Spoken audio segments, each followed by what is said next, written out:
ভাইয়া হ্যাঁ বোন বল। আমরা কি মেয়ে হয়ে জার্মানি এবং করছি? कैसी है अनहोनी हर आँख हुई रंग छोड़ गया जो तू।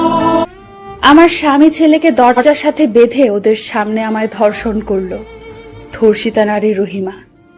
ভালোবাসার মানুষটাকে বিশ্বাস করে তার সাথে ঘুরতে গেছিলাম, সে তার বন্ধুদের নিয়ে গণধর্ষণ করলো আমায়। কলেজের ধর্ষিতা মেয়ে তানিয়া। খুব গরিব ছিলাম, তাই মাইনসের বাড়ি কাজ করতাম। একদিন মালিকের বউ বাড়িতে ছিল না, আমি ঘর মুছতেছিলাম, তখন মালিক আইসা দরজা বন্ধ কইরা আমার ইচ্ছা মতো ধর্ষণ করলো। ধর্ষিতা কাজের বুয়া আসমা বেগম। দর্শনের জন্য ফাঁসি নয়, একটা চিড়াখানা চাই, কারণ ওইখানে গিয়ে শিশুরা দেখতে পারবে পৃথিবীতে মানুষ রূপে কতগুলো অমানুষ আছে।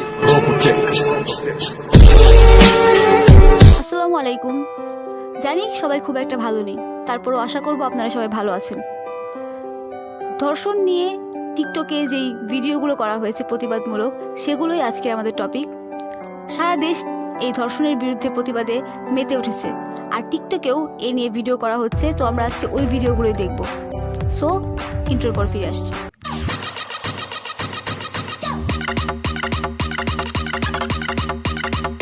তো বন্ধুরা, বেশি কথা না বলে আমরা সরাসরি আমাদের ভিডিওটি দেখব। 1971 সাল আমি গর্বিত, আর 2020 সাল আমি লজ্জিত।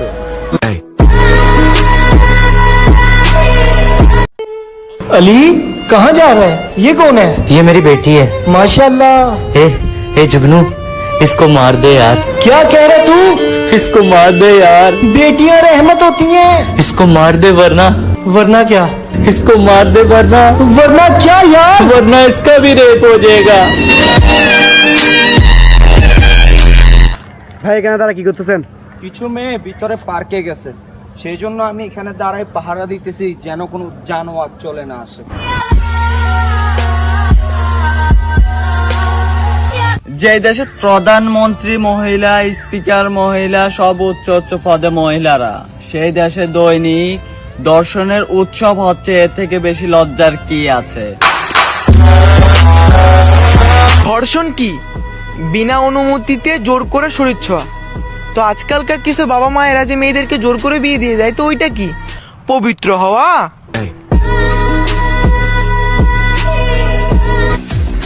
স্যার সালাম। কিরে কি হইছে? কই পাস কুত্তা? আমার বন্ধু ফেসবুকে ভাইরাল হইছে না? তো ভাইরাল হইছে ওই পাস কুত্তা মাথা গাছে ঝুলতাছে। তোর টান ফাঁসি হইব, সমস্যা নাই। বইনের সামনে তো মাথা উঁচা করে খাড়া থাকা পারো।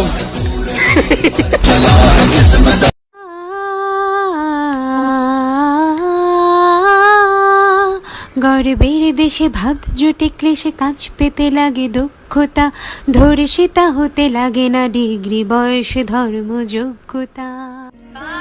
একটা মেয়ে যখন ধর্ষিত হয়, তার যতটা না কষ্ট হয়, তার থেকে কয়েক গুণ বেশি কষ্ট তখন হয় যখন মেয়েটার মা বলে, আস্তে আমা যান, বাইরে আমাদের অনেক সম্মান।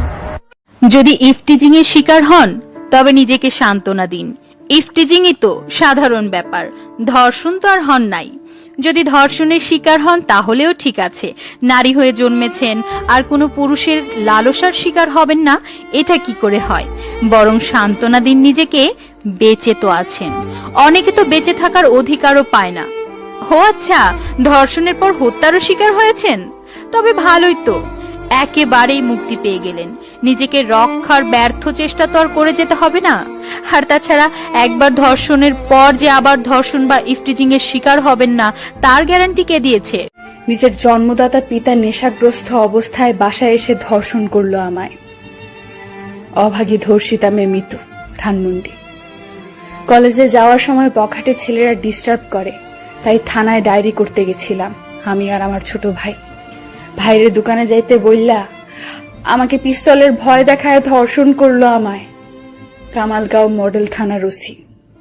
জাতি তুমি অধম, তাই তো শিক্ষিত হয়ে তুমি মেরুদণ্ডহীন। সমাজে হবেই ধর্ষণ, দেখবে তুমি যতদিন। বন্ধুরা, ধর্ষকের চেয়ে নিকৃষ্ট মানুষ আর কেউ হতেই পারে না। মৃত্যুদণ্ডও তার জন্য যথাযথ শাস্তি হতে পারে না বলে আমি মনে করি। আপনাদের কি মনে হয় যে একজন ধর্ষকের কি শাস্তি হওয়া উচিত? আমাদের কমেন্ট করে জানাবেন। আর আমাদের ভিডিওটি ভালো লাগলে অবশ্যই লাইক দেবেন। আর হ্যাঁ, যারা যারা নতুন আমাদের চ্যানেলটি সাবস্ক্রাইব করে নেবেন যাতে আমাদের নিউ আপডেটগুলো আপনারা সবার আগে পেয়ে যান। Thank you.